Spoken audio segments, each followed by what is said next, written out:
What's up, guys? So apparently my microphone did not record any audio during this live. So I'm still figuring out the whole going live thing.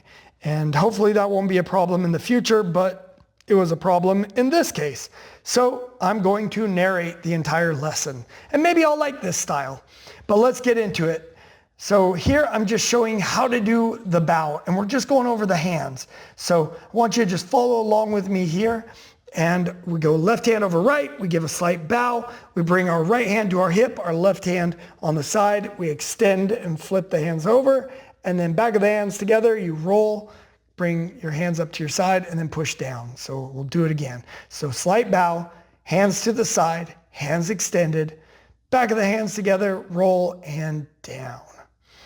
Now, if you know the full thing, do it with me. If not, just do the hands. But we're going to do the bow together to essentially say we're getting started. So here we go.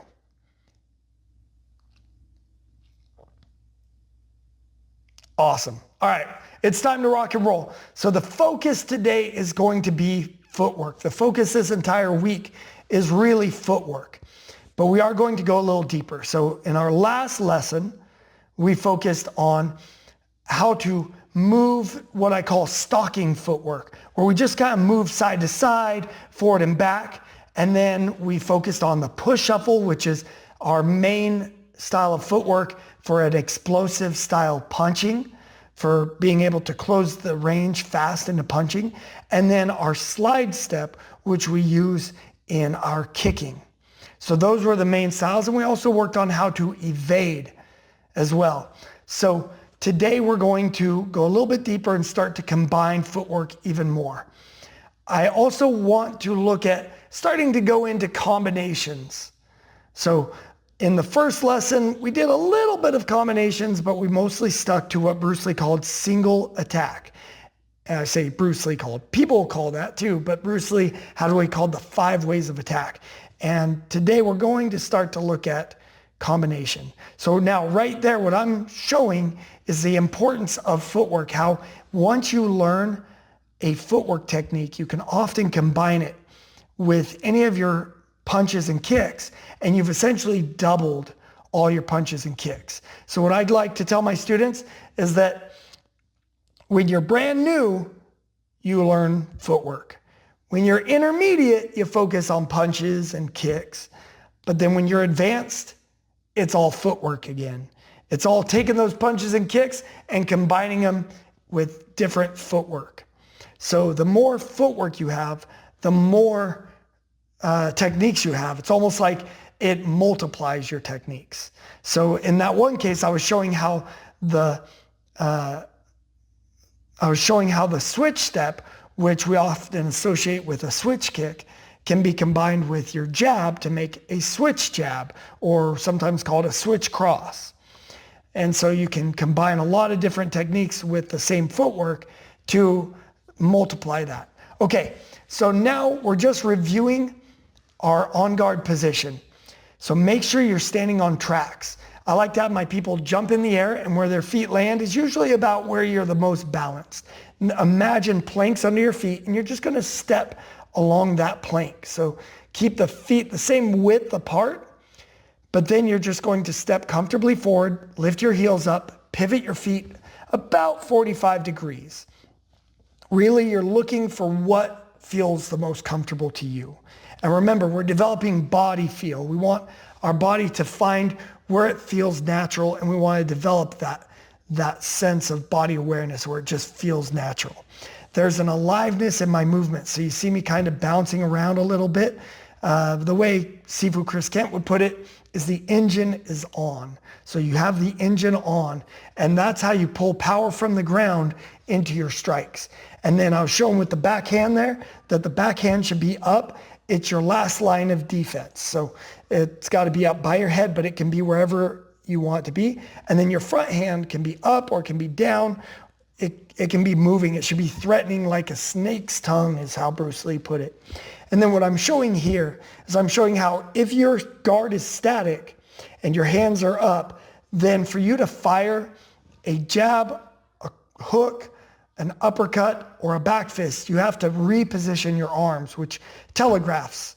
But if you keep the hands moving and if you have the hand lower, you can fire all those same techniques with very little or no telegraph. So that's one of the reasons for keeping that hand in motion and even lowering it. So now we're going to play that game that we did. Obviously, we got to do some review here. It's not like just because we did one lesson that you have it down perfect, right? So when I step at you, you're going to step forward into your on guard position right there, okay? So you're going to step forward when I step forward at you. You step forward at me. Right there. Good. Now do a little, what my instructor called, do a little inventory check. Check and make sure that you're in a good on guard position and then relax back. So you're standing there. Then now what I'm explaining now is we're going to add what is sometimes called a buji, a finger jab, which can go into the eyes. That was real common. Bruce Lee would attack the eyes. What I'm showing there is if you miss the eyes, you run into some hard bones. So Daniel Santo, he liked to go at the throat because even if you miss, you hit, say, the chest bone, the chest almost like slopes back into the neck. So you're more likely to almost get like a runway right into the neck. So it's a lot easier to hit. So wherever you want to put that finger jab, but you're going to fire the finger jab and use that to pull you into your on guard position. Now what you're seeing there is I'm just showing different positions you might stand at that are kind of like that. Not in a stance, but maybe you sense that there could be a threat. You could have your palms out like that, or you could have your hands crossed like I had earlier where one hand's still ready to defend, or you can just have the hand down.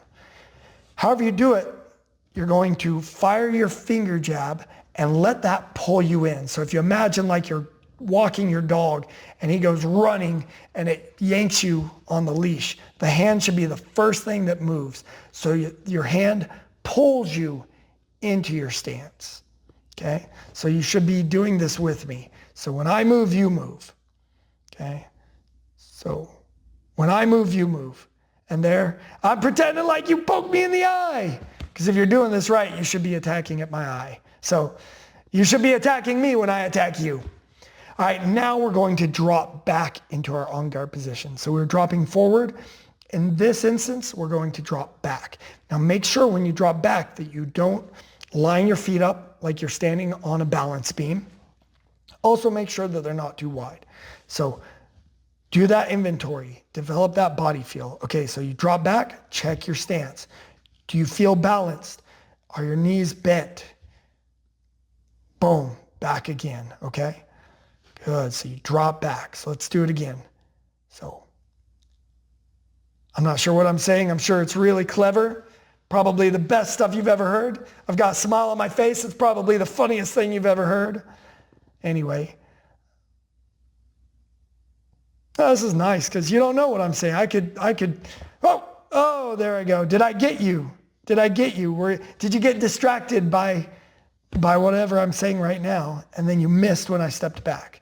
So you want to make sure that you are stepping back the moment I move. Now what we're going to do is we're going to drop back and then immediately push shuffle forward. Now notice what I did there is I jumped. You don't want to jump. The weight should not go forward onto your front foot. It should be pushing off of your back foot. So I want you to exaggerate. As I mentioned in the last video, obviously, if you exaggerate it in a real fight, they're going to see you coming and they're going to get out of the way. So you don't want to exaggerate, but in order to make sure you get the right muscles firing, you should exaggerate early on and then you tighten as you go. So exaggerate the movements, then tighten as you go. All right? So that's what I'm saying with that hand gesture right there is we're tightening. So right now, exaggerate it. Make sure the right muscles are firing. So here we go, back. And then push shuffle forward. So you saw how I exaggerated that. Drop back, push shuffle forward. So it's 1, 2. Make sure your feet aren't coming together. Now we're going to add a finger jab to it. Boom, finger jab to the push shuffle. So back, push shuffle forward. Cool. I think I'm talking about that I'm hoping I'm not breathing too hard into a microphone. Little did I know, nobody can hear anything I'm saying in that microphone. Anyway, back, push, shuffle, forward. Good. I hope you're doing this with me. Back, push, shuffle, forward. If not, you pick some really odd entertainment to just sit and watch. Okay. So that's getting into stance. So your stance should be starting to feel a little bit more natural now. Now we're going to review our footwork, what I call our stalking footwork. It's the footwork we use to just kind of jockey for position a little bit, just kind of move around, see how our partner moves, make sure that we're at just the right distance we want to be. So with this game, we call this the mirror drill. When I move towards you, you move back. When I move back, you move forward. So like what I was showing with my hands there is that we should always maintain that same distance. So you are mirroring me. If I go to my left, you go to your right and vice versa. So here we go. So I step forward. Did you step back? I step forward again. Okay, I'm not doing this in any order. I went back. I went, shoot, what would that be? That'd be my right. Now to my left. To my left again. Okay, make sure your feet aren't getting crossed. I went to my left again. I went to my left again. To my right.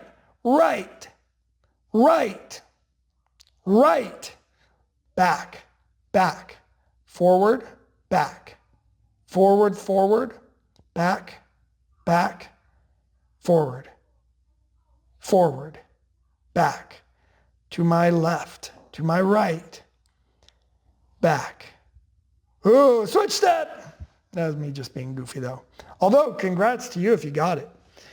But, awesome, guys. Very good. So that's just meant to get you able to move without having to think about it. Now, you want to make sure when you're doing it that you move the correct foot forward. So you always want whatever direction you're going, that's the foot that moves first. So if you're going forward, your forward foot moves first. If you're going back, your back foot. If you're going left, your left foot. If you're going right, your right foot.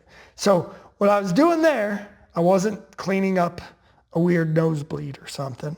I was showing that what you'll need for this next drill is some sort of object. Usually for me, I'll put a focus mitt down or a boxing glove, but it can be anything. It could be, for example, a roll of paper towels. And that's what I was about to do. And then I thought, you know what, for an instructional video, that looks pretty bootleg. So I'm going to put a boxing glove there, but you can put anything down that you want. It's actually kind of funny. I was looking at my instructor's YouTube channel the other day, and I noticed he recently did a video kind of showing this exact same thing. So I was like, oh, I'd like to say great minds think alike, right?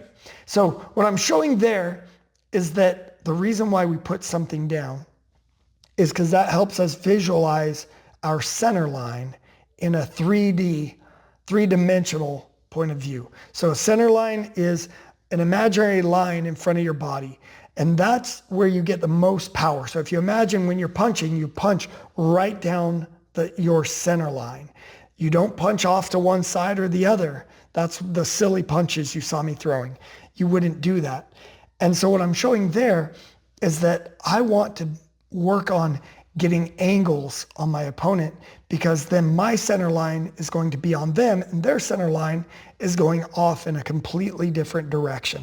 So I want to get off the center line, off of their center line, while still getting my center line on them. Okay. There I'm showing how in boxing, a lot of times you'll hear, get your head off the center line, get your head off the center line. Okay. So that's when people are just kind of slipping the head back and forth.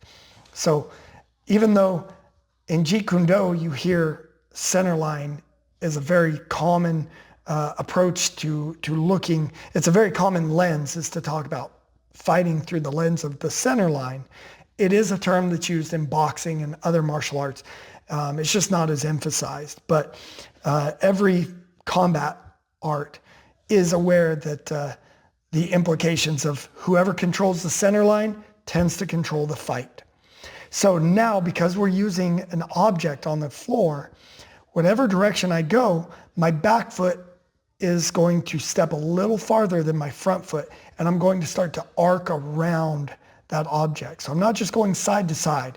So it's not like you're doing the waltz while you're fighting somebody. So I'm arcing around. One thing, I think I already mentioned it, but in the video, but not on here, obviously. But if I was pointing at the floor, I was probably pointing out that you want to imagine almost like there's two hula hoops going around that object. One hula hoop passes under your front foot, one hula hoop passes under your back foot. And when you step along those hula hoops. So your front foot steps on the hula hoop closest to the object, and your back foot steps on the hula hoop furthest. Okay, so what I'm showing there is you want to pay attention as you're doing this. Very common habits are people either narrow their stance too much or they widen up and they're almost like just kind of, if you know martial arts, the horse stance in like karate, they almost drop into like a horse stance or like a wrestler position. You want to make sure you're always in your fighting stance. And when I threw those jabs there, what I was saying was that sometimes I'll have students punch a bag as they circle, and I'll just have them fire jabs. Oh, awesome kick by me. Should have been a soccer player. If I wasn't a martial arts instructor, a soccer player, right? Just kidding. Actually, I would have been really bad at that. So going back to, what was my point? Yeah, I forgot what my point was. Anyway, do it right there. Okay, so let's review the back fist. So we're going to review the punches we did the other day, all off the lead hand, off the lead side. So we threw back fist. Now we're doing some push shuffles. So give me some push shuffles. Okay, remember, push off that back leg. Whoa. Now we combine them. Now you want to make sure your fist moves first. So the fist pulls you into it. Don't fire the hand first.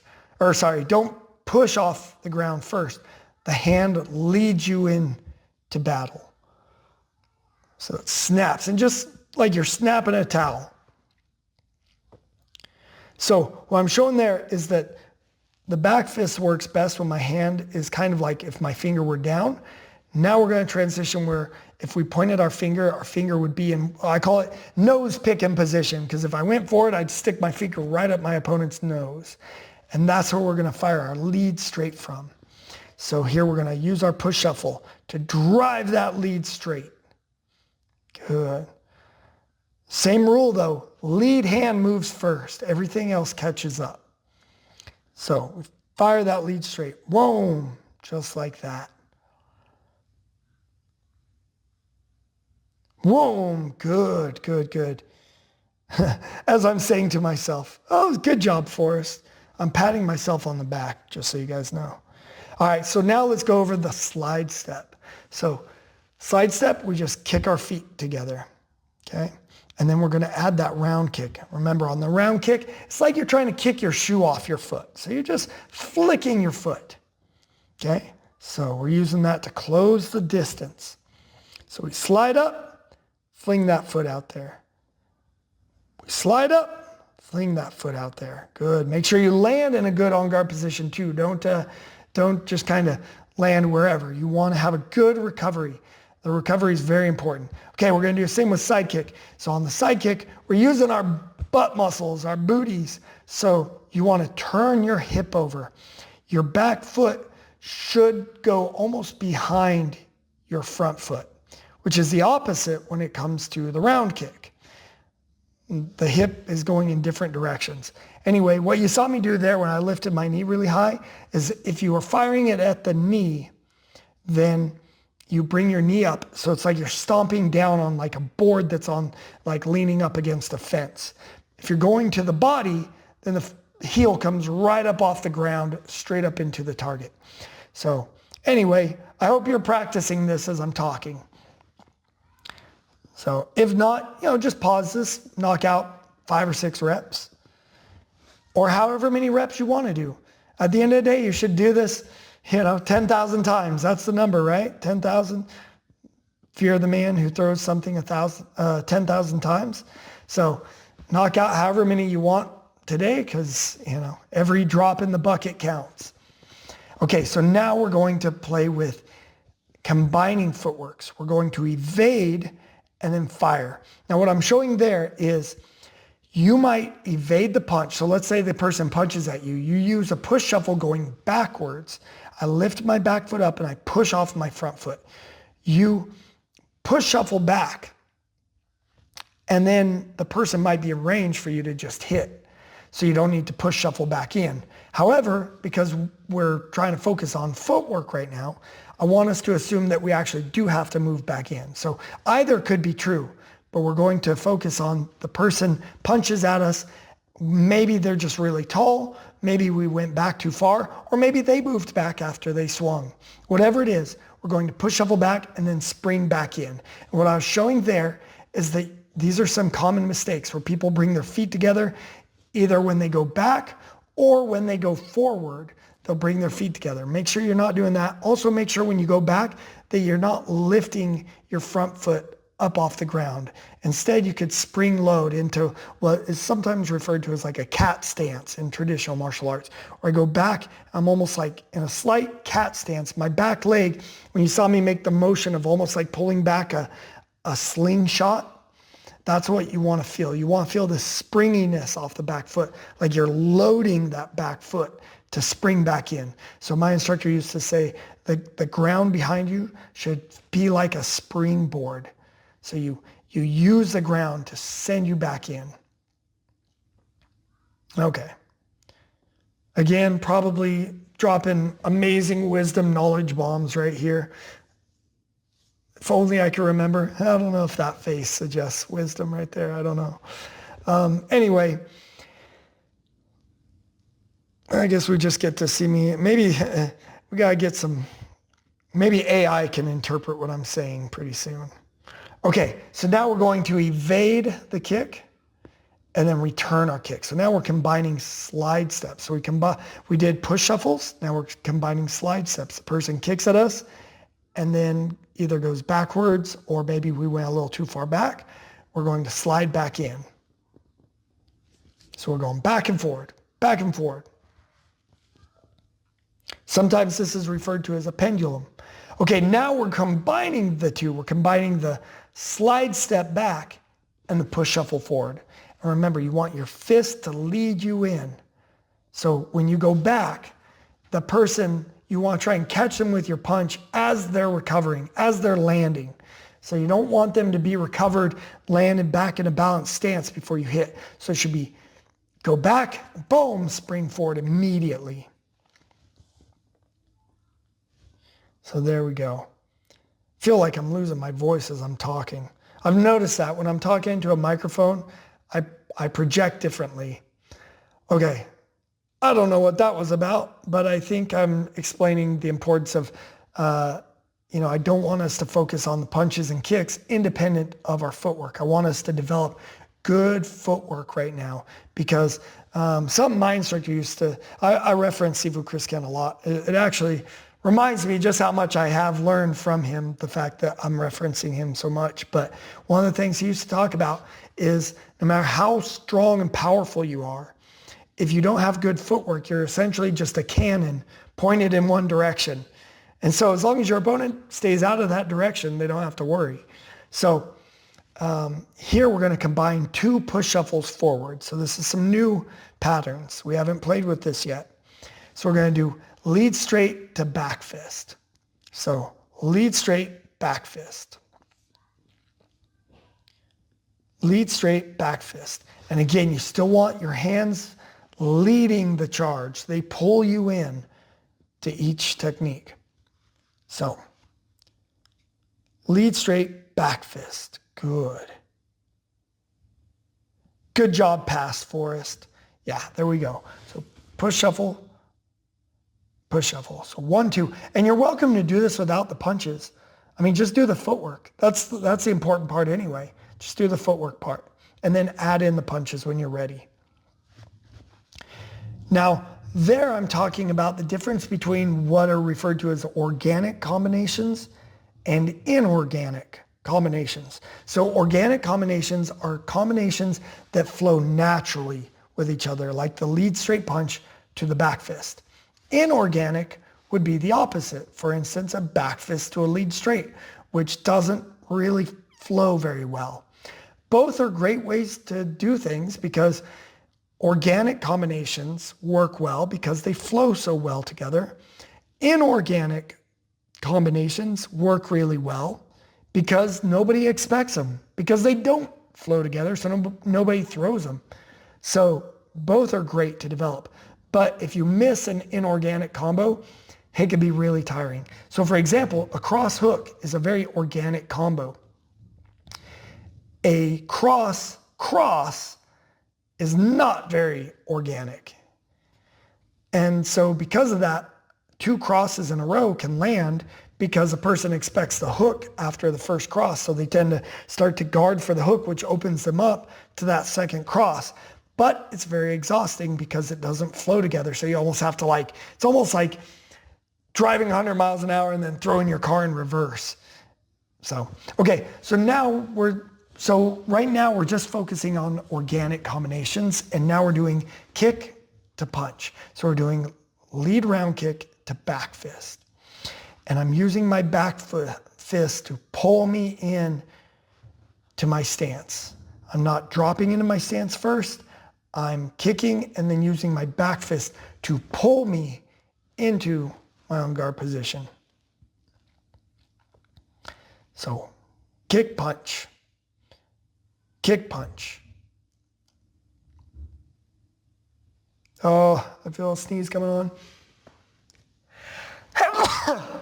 Oh, sorry about that.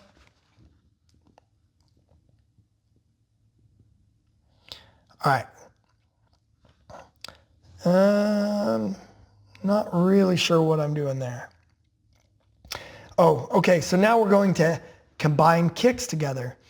And so just like we did 2 push shuffles forward, now we're going to do 2 slide steps. So go ahead and just practice a few slide steps just to get that flow going. And then we'll tack kicks onto them as well. So here we go. So now we're going to go lead round kick to lead side kick. 1, 2. There.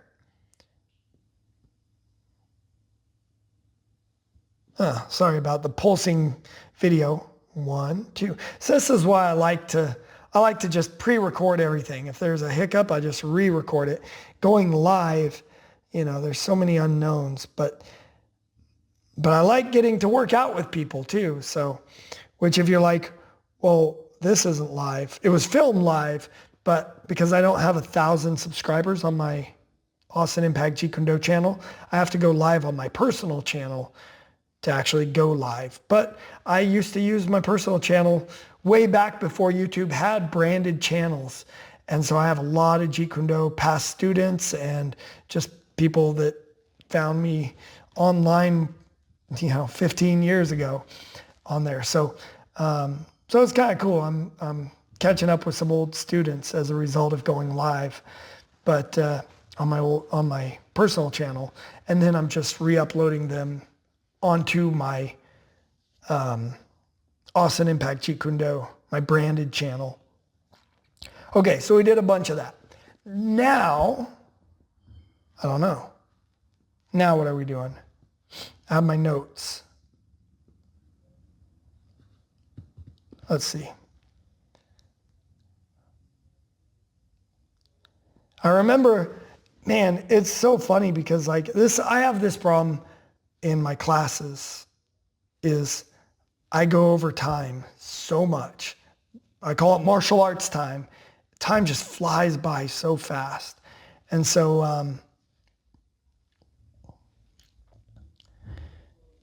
I remember thinking like, holy crap, this 30 minutes, we're actually at 30 minutes right here. And so I'm like, I had so much else I wanted to cover and I feel like we're just getting the beginnings. So here we go over the mechanics of a cross. And what you want to do is you want to turn your back foot. You want to, what my boxing coach used to say is squish the bug. You want to squish the bug on that cross. So you want to rotate that back foot, which it helps if you have that heel up because then you're already there. It's like your back foot's a swivel. Now I like to turn my fist over horizontally on the cross because my body is rotating horizontally. If you want to punch vertical, you can, but that's always felt weird to me because what you saw me doing where I was almost like running with my hands, I'm showing that like when you throw vertical punches, the direction of your arms is upward, but when you pivot horizontally, your body, because you're pivoting, you're going horizontally, you're kind of going counter to the direction of your fist, I guess. And so to me, it feels more natural to throw my cross, turning my fist over.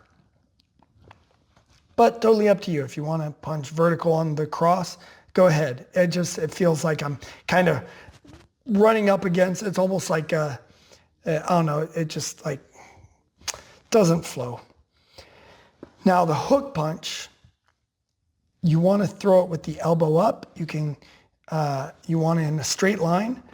If you use, so a long range hook, especially if you're using the palm, is often referred to as a jiao sao. It means running hand in Wing Chun. So a long hook is a jiao sao. Or you just call it a long hook, doesn't matter. So, but however you do it, you want to use the hip on that as well. And the cross and the hook tend to go together. Those are very organic combinations. Now with the front hand, you can either jab where you turn your fist over. I think it links up better with the cross if you do that. Or you can throw it vertical. Okay, either one is fine. The vertical is going to have more power, but the horizontal, I think, links up a little bit better with your rear hand. Although here, we're doing lead hand side combos. So we're doing lead straight to lead hook. Okay, lead straight to lead hook. Now we're going to do lead straight to shovel hook. So a shovel hook travels on a 45-degree angle. Okay, 45-degree angle. Now, a lot of people teach to do this with the palm facing in. That's how I was taught.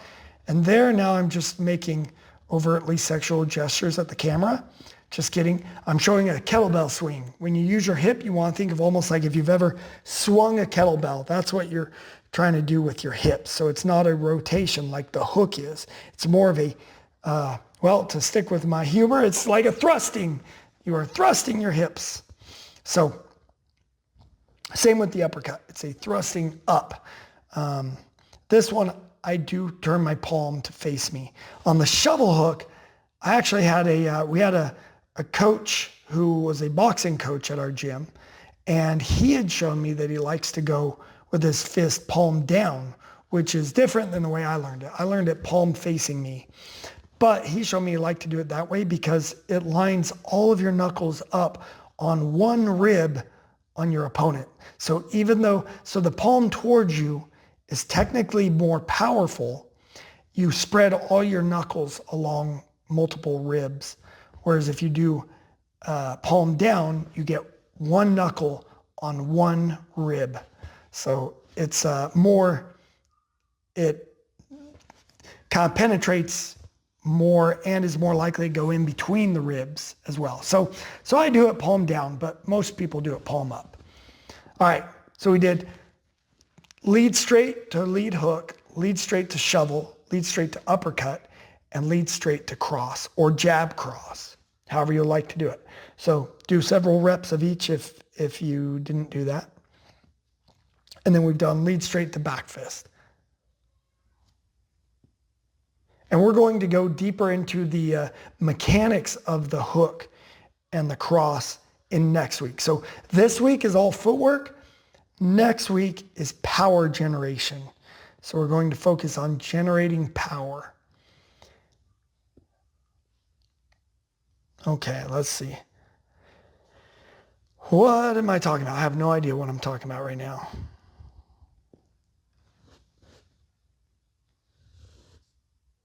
Okay, the rear round kick. Okay, so the rear round kick a rear round kick can be thrown in 3 different ways. Now, when you're kicking in the air, the one I prefer is the snapping round kick, which is the way I'm doing it right there. I usually kick a bag, so I'm not as good at the snapping round kick. So somebody might see that and be like, oh, that's not the best form in the world. But I usually use one of the other two. But when you're kicking in the air, it's a little harder to do the other two, but you can do it. Anyway, the snapping round kick, that's probably the most commonly taught. One important thing though, so nobody owns human movement. In other words, there's no such thing as a Jeet Kune Do round kick. So if somebody says, well, I want to learn a Jeet Kune Do round kick, the Jeet Kune Do answer would be nobody owns human movements. If you understand the mechanics of a round kick and what you're using it for, then it's your kick. It doesn't matter. It is a Jeet Kune Do round kick, however you throw it. If you understand the body mechanics, then it's your kick. It's not a Jeet Kune Do kick, and it's not a Muay Thai kick or a Savate kick or a Dutch kickboxing kick, which is the way I'm showing you right now. So I do use these names. So this I'll call a Dutch round kick, just because it's very commonly used in Dutch kickboxing. The Dutch like to box. They're known for their aggressive forward pressure. And so they don't like to turn their hips too far over in their kicks because it causes the combos to take longer. There's more power, but the kicks take longer when you turn your hip over. And because they want to keep constant pressure, they sacrifice power for speed. So for instance, if you watch Liam Harrison, go look up Liam Harrison, type in round kick next to his name. I'm sure you can find a lot. But that's what he was known for, is that Dutch style round. And you can see him just batter people's legs. And he's ended fights with that round kick, just over and over and over and over until a person can't take anymore. Then this third style is what's often referred to as a Muay Thai round kick. This is all power. I sometimes call it the exclamation mark at the end of your combo. It's a great one for finishing a combo with. Now you can kick and then kind of land in the opposite stance and step back, or you can swing all the way around in a circle. I like to go all the way around in the circle because I think it really trains you how you move your hips through it. But most of the time I like to do more the Dutch style when I'm shadow boxing. So what I want you to do is play with each one for right now and see what feels different for you. So I would say rep out 5 to 10 of each one. So 5 to 10 snapping round kicks. Sometimes I refer to these as Savate round kicks because Savate not only does them, it's possible that they were the kind of first ones to be doing them, but I'm sure that can be very much debated. I'm not a historian. I just kick and punch and then learn a little bit here and there about the history. So, but as I understand, the Savate fighting style, the French were kind of the first to really develop that. And then some of the other arts started to pull that snapping kick from Savate. And because they're more popular, they kind of get the credit for it.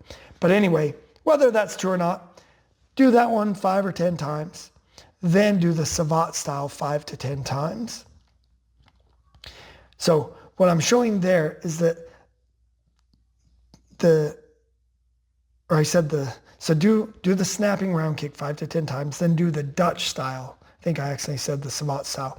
So the Dutch style is almost like a front kick, but you turn your foot out about 45 degrees. You turn your bottom foot, the one on the floor, you turn it out about 45 degrees so that the kick comes at a diagonal angle. But the power comes from the hips pushing up. They're not twisting over. You're not kind of contradicting your hips. You're kicking in an upward motion. It's just that you're stepping 45, so your leg goes at a 45 degree angle to the target, which means they'll land into the leg. And then the third, of course, do the Muay Thai style 5 to 10 times. Be mindful of your balance. Be mindful of if it makes you dizzy. And, obviously don't do anything that's going to get yourself hurt. But if you can handle it, try the Muay Thai style where you turn your hip over. It should almost be like your leg is a baseball bat. If you imagine the snapping round kick is like the cross of kicking, you snap it out. The Thai style round kick is sort of like the hook of kicking. Nope, you might be able to hear my cat. Cat's wanting some love. Not right now, little cat. So there. So play with some of that. Oh, and another point that I made earlier and forgot to say on here is that, so let me tell you what I'm doing there. You want your knee to be past the center line at the moment of contact. You don't want your knee to be on the center line. Just like if you were swinging a stick, hitting something, you'd want your hand to go past the center line before you make contact. So that's the same with this. You want to lift the leg up. Your knee should go through the target before the shin makes contact. Now, on a snapping round kick, you tend to hit with either the instep of the shoe or with the toe of the shoe. With the Dutch style and the Thai style, you tend to hit more with the shin. All of that is up to you. You can switch it up however you like. These are just what I find most comfortable. There's positives and negatives of both. The shin will cause more damage. The shin hurts more to get kicked with. The foot gives you a further distance. So if I kick with the shin, I'm probably at range to get punched in the face. Whereas if I kick with the foot, I'm probably not going to cause as much damage, but I am going to be at a further distance. So I'm less likely to get punched while I'm kicking or to get taken down. I can also kick with the toe of the shoe, which if I'm aiming for sensitive spots for like pressure points, like I love to put the toe of my shoe into like the liver or the solar plexus. You also don't need a whole lot of power to turn a person's chin and knock them out. So snap kicks are great if you're looking for precise points. The inside of the thigh is a good one too. That'll end your leg. Well, there we go. There was a point I was in the middle of making. Oh yeah. We'll pretend that that's what I'm telling you right now. So Bruce Lee referred to the round kick as a hook kick for some reason.